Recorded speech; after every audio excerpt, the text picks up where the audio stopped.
নমস্কাৰ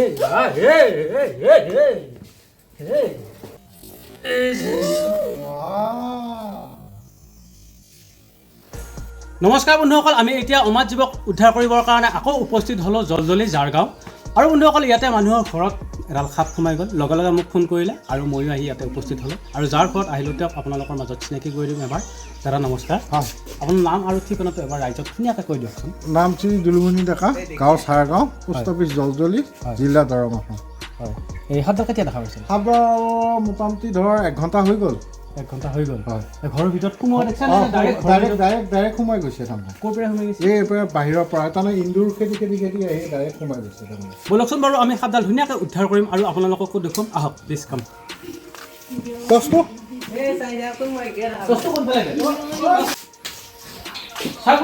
মানুহৰ ঘৰ আৰু ইয়াত ধুনীয়া পাকাৰ ঘৰ, আৰু এই পাকাৰ ঘৰৰ ভিতৰতে এটা এন্দুৰ খেদি সেই সাপডালে মানুহৰ ঘৰত সোমাই গ'ল। কাৰণ বন্ধুসকল, এতিয়া চাৰিওফালে পানী হৈ আছে আৰু খাদ্যৰ অভাৱত সাপে মানুহৰ ঘৰত কেতিয়াবা প্ৰৱেশ কৰা। কাৰণ বন্ধুসকল, য'ত মানুহ থাকে ত'ত খাদ্য থাকে, আৰু খাদ্য খাবৰ কাৰণে ডালফলীয়া, নিগনি, এন্দুৰ এইবিলাক আহে, আৰু সেইবিলাকক বিচাৰিহে সাপ আহে।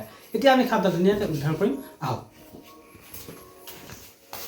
চাওক বন্ধুসকল, এইটো গডৰেজৰ তলতে সেই সাপডাল সোমাই আছে। ক'ত সাপডাল? এইডাল এবাৰ ৰাইজক দেখাই দিছোঁ। কিন্তু আপোনালোকে দেখা পাই চিনি পাইছেই চাগে। চাওক বন্ধুসকল, সাপডাল এইডাল সাপ আপোনালোকে দেখা পাই চিনি পাইছেই চাগে। এই সাপডালে এতিয়া ইয়াতে আশ্ৰয় লৈ ধুনীয়াকৈ আছে। আৰু বন্ধুসকল, এইবিলাক বস্তু ঘৰৰ ভিতৰত থকা বস্তু নহয়, ধুনীয়াকৈ লৈ যায় জংঘলত এৰি দিম। কাৰণ ইয়াৰ নিৰ্দিষ্ট জংঘল থাকিব লাগে, আৰু নিৰ্দিষ্ট জংঘলত থাকিলে ই মানুহক ক্ষতি কৰিব নোৱাৰে। ধুনীয়াকৈ লৈ যায় জংঘলত এৰি দিম আৰু আপোনালোককো দেখুৱাম।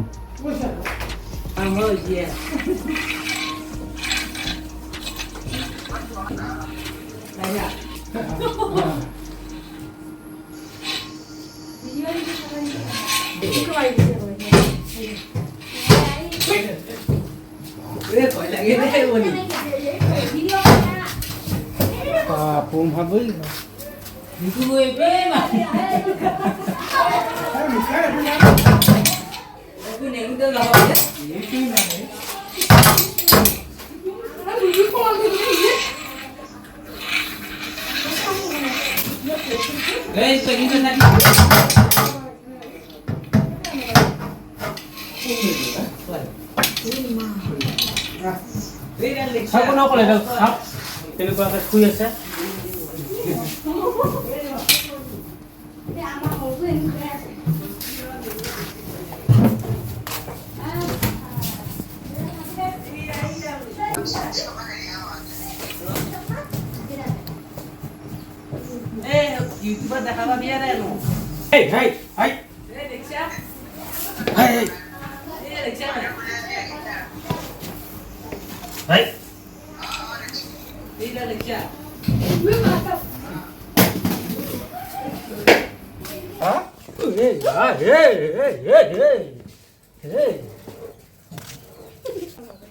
ই মানে কামিৰবাক লাগি বিৰাট চেষ্টা কৰে।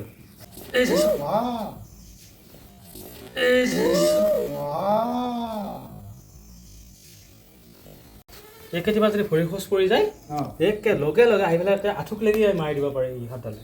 ইয়াৰ বিষ আছে নাই? জোতা টাঙিকে মাৰি আছে। ইয়াৰ বিষ আছে নাই? হা, এইডাল সাপ নন ভেনমাছ নে? নন ভেনমাছ নে? কেইডাল বিষ নাই।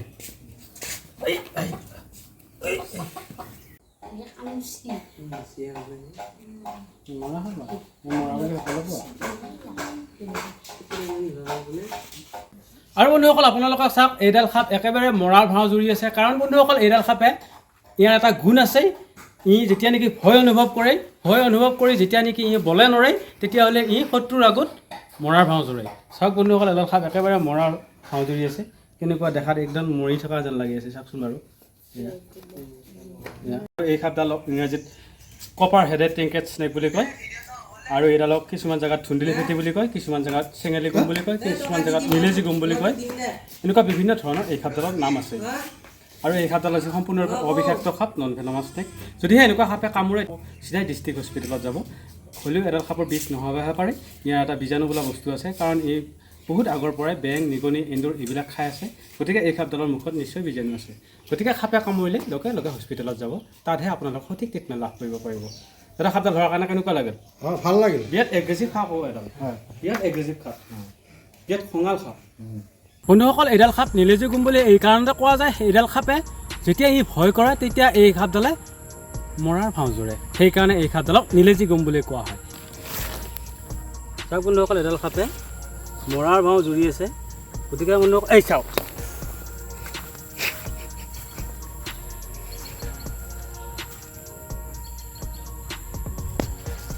আৰু বন্ধুসকল এনেকুৱা দৃশ্য খুব কমেই দেখা পোৱা যায় আৰু যদি ভিডিঅ'টো ভাল লাগিল তেতিয়াহ'লে এই ভিডিঅ'টো যিমান পাৰি শ্বেয়াৰ কৰি নজনা মানুহক জানিবলৈ সুবিধা কৰি দিয়ক লাইক কৰি দিয়ক কমেণ্ট কৰি দিয়ক আৰু ছাবস্ক্ৰাইব কৰিবলৈ একেবাৰে নাপাহৰিব ধন্যবাদ জয় আই অসম